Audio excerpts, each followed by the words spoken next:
You know what's funny about our Indian mentality? That we talk a lot about money, but we are somehow being told from a really young age that money is something really hard to get. It is something which is very desirable, but at the same time, it takes a lot of hard work to earn money. We should save for rainy day, and there's just too much talk about money, but still somehow we end up working really hard, working for really long hours, but still we find ourselves in difficult and awkward position when it comes to negotiation of our salary. So hello friends, I am Nidhi saying you're watching This is Digital Marketing, and today we are going to touch upon a raw nerve how to negotiate higher salary in marketing. This video will save you from expensive mistakes like not negotiating for your salary or compensation package.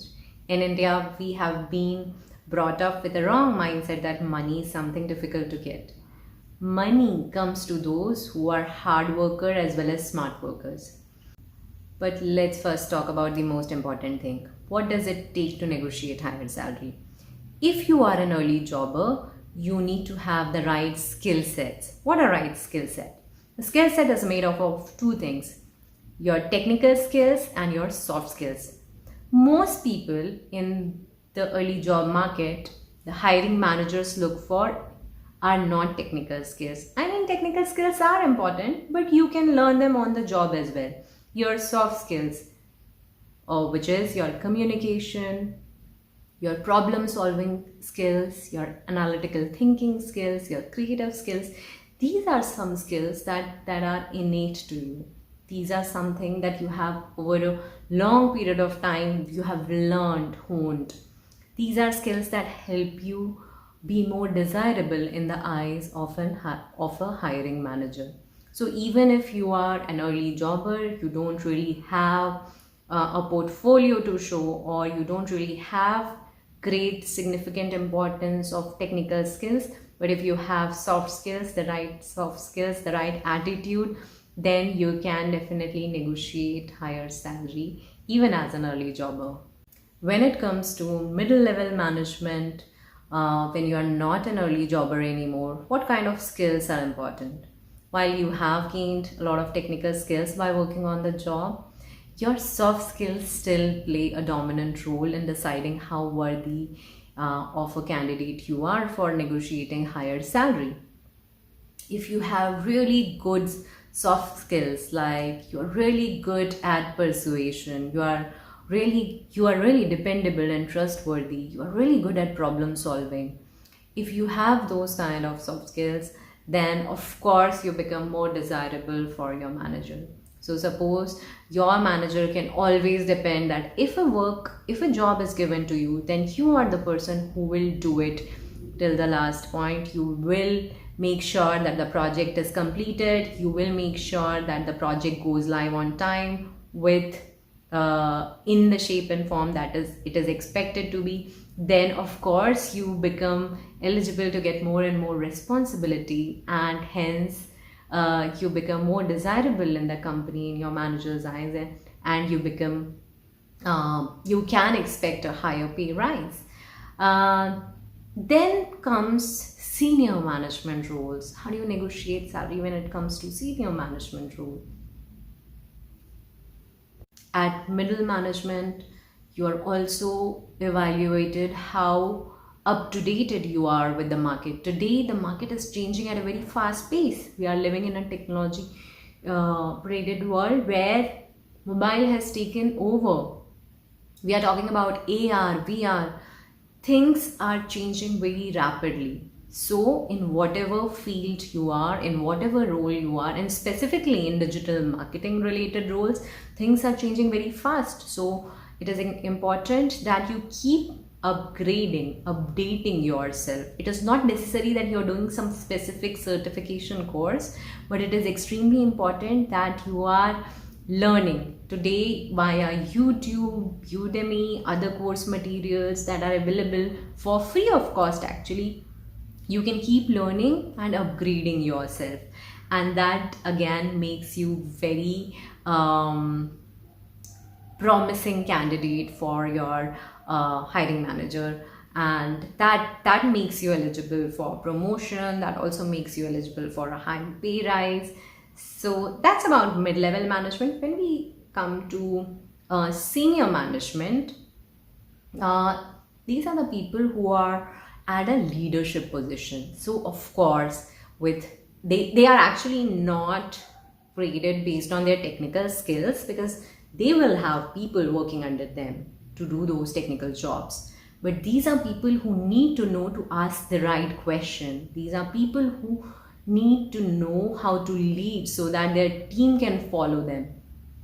These are people who should know how to nurture people so they can bring out the best from people. So, and of course, what kind of breadth of and depth of knowledge they bring in.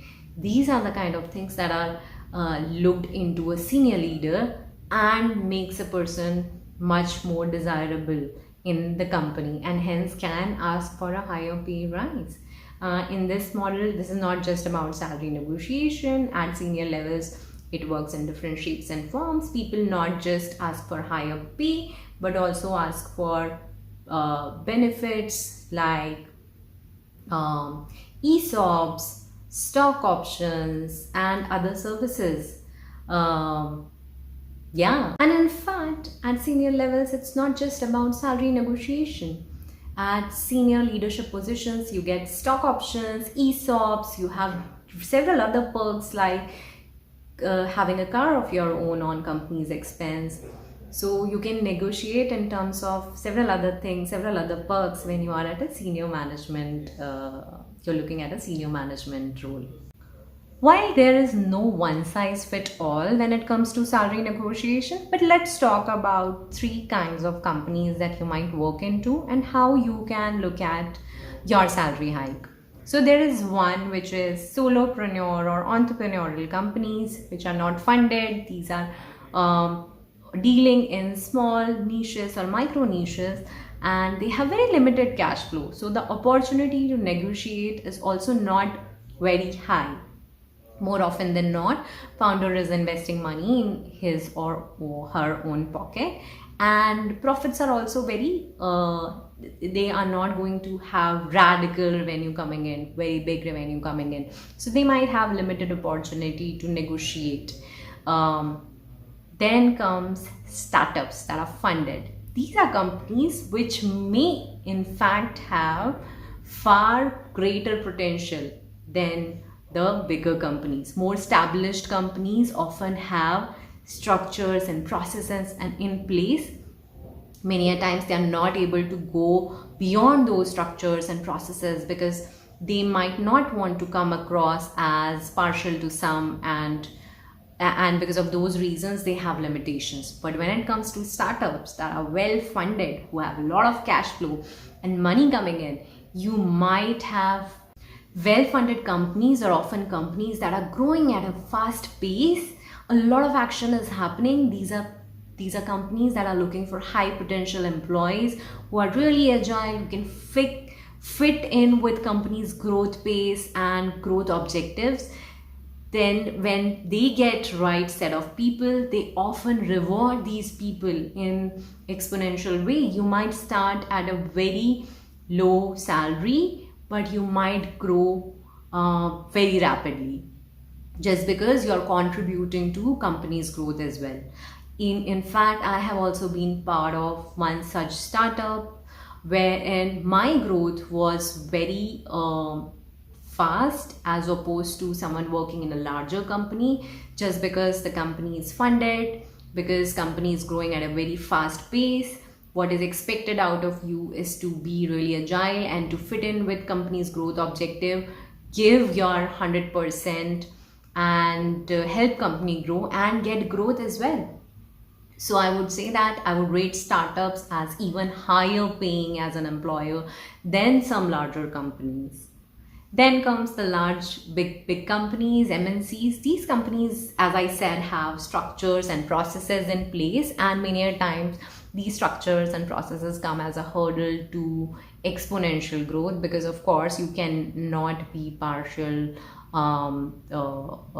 in bigger process and structures. I'm not saying that startups are partial, but startups have potential to reward someone who is contributing exponentially to that growth. But in case of larger companies, there are just so many rules and regulations that growth is very much possible, of course, but it is not going to be exponentially high.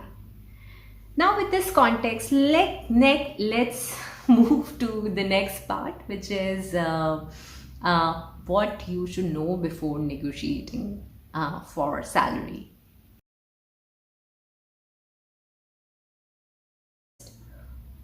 Do not rush into salary discussion. Whether you are sitting in an appraisal meeting or whether you are looking for a job, you should never rush and start talking about salary as the first thing. You should first try and understand what is the job all about, what is expected out of you, are you a great fit, how you can contribute more. And after you have answered all these questions, then comes the salary discussion. So don't panic. That salary discussion will happen. Nobody can skip that part, but just be patient. During this initial discussion, you will be able to highlight what skill sets fit with this job requirement. The more you talk about how you can add value to the company, you become more and more desirable for the employer, and that will help you get better negotiation done. With that, we come to a very connected point. Try and let your employer propose an offer.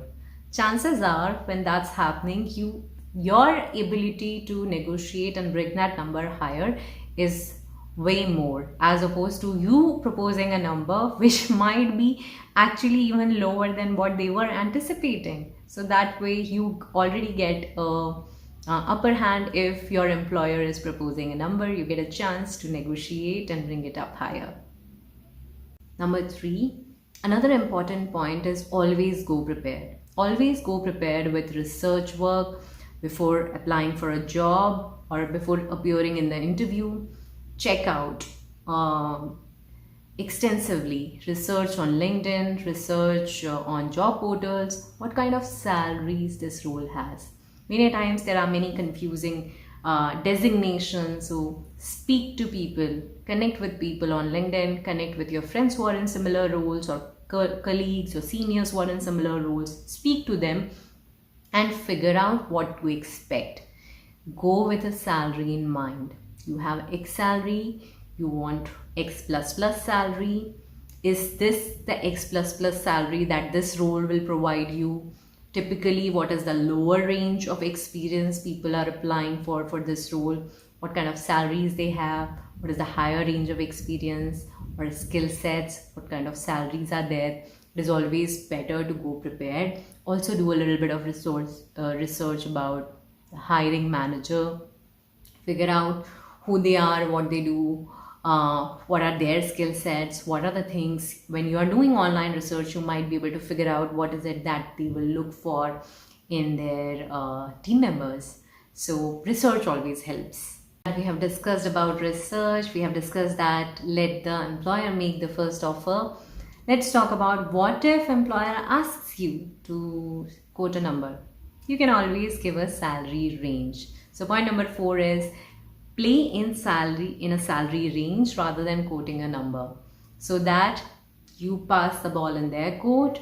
You let them decide. More often than not, in such cases, your employer will come back with a median number or a little bit on the higher side, so as to make you happy, so that when you are coming and joining the company, you are really happy, you're really at peace with your salary, so as to you end up giving the best you can. So this is another tip that really helps. Go prepared with a salary range. A lower range, that's a complete no-no for you, and an upper range, which is like really aspirational. But not something that is totally way off, that your employer is saying, oh, this person doesn't know anything about how this works out and is just quoting vague numbers and is not serious. So you don't want that to happen as well. So again, research is super important. Being ambitious is really good, but don't be over ambitious. Go with a good range. Fifth point, it doesn't just have to be about salary. Your salary is not the only component of your compensation package. It can also be perks. So, for example, if for some reason your employer is not able to meet your salary expectation, you can always ask for perks, or in fact ask what are the perks that you have. You might have some perks that you were not having in your previous organization, but because of this organization your overall compensation is far more lucrative. So it is always good to ask what are some perks. Insurance coverage, your future company can give you better insurance coverage. They might give you some kind of allowances like magazine allowance, phone allowance, internet allowance that will again have significant impact on your overall package. If you are at a really senior level, you might even get a luxury car. If you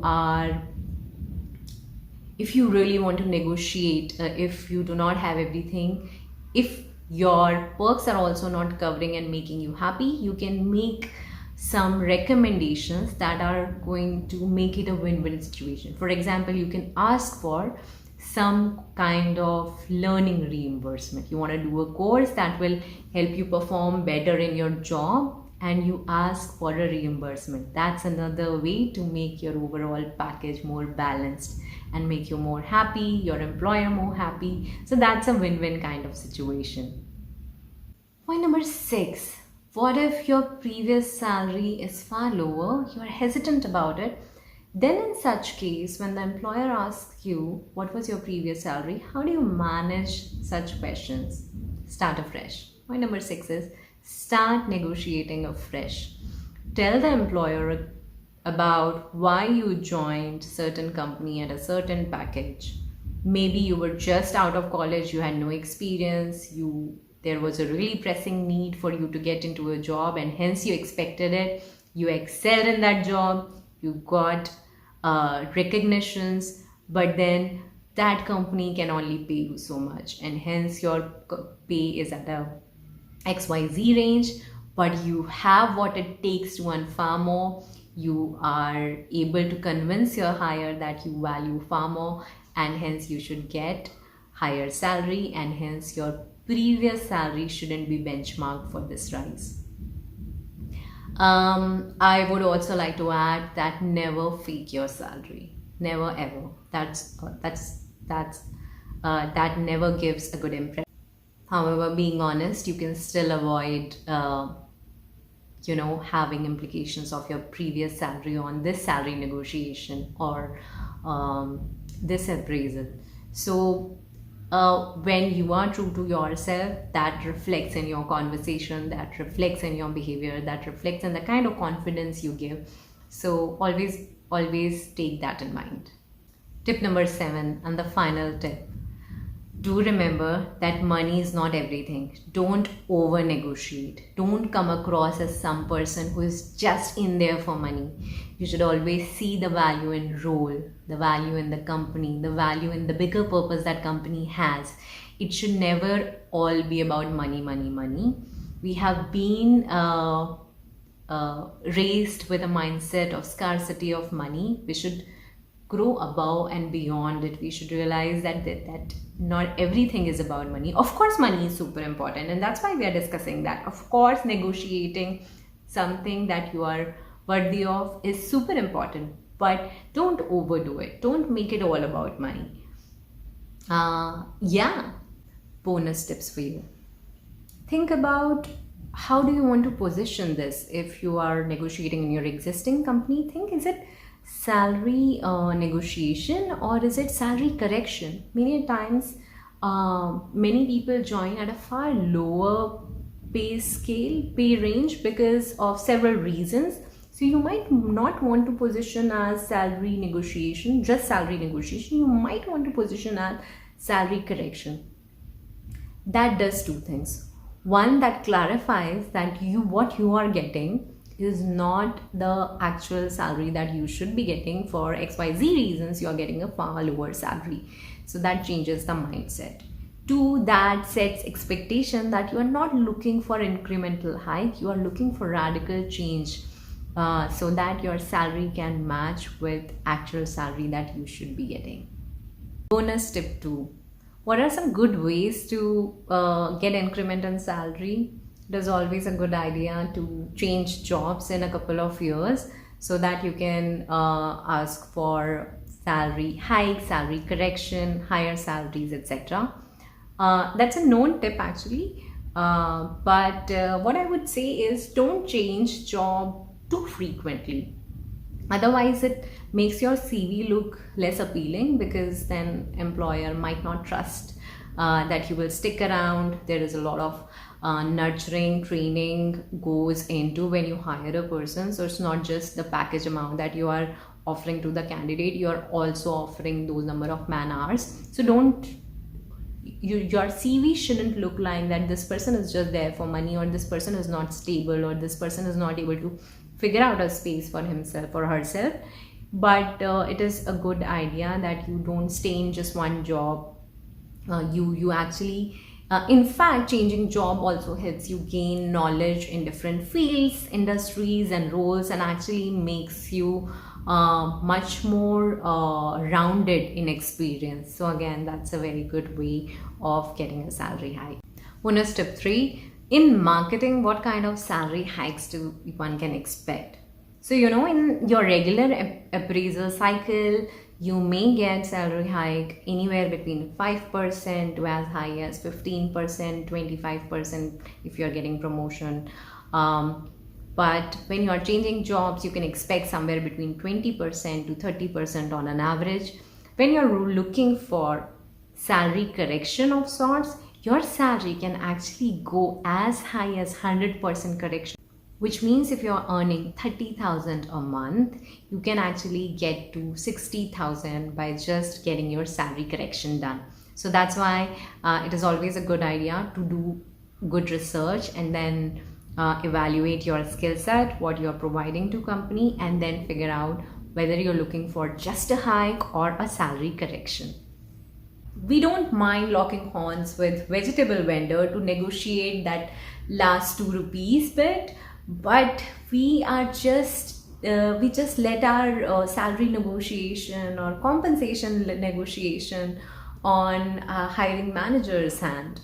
So we just rely on their benevolence and the company structure and processes to decide what salary we should get.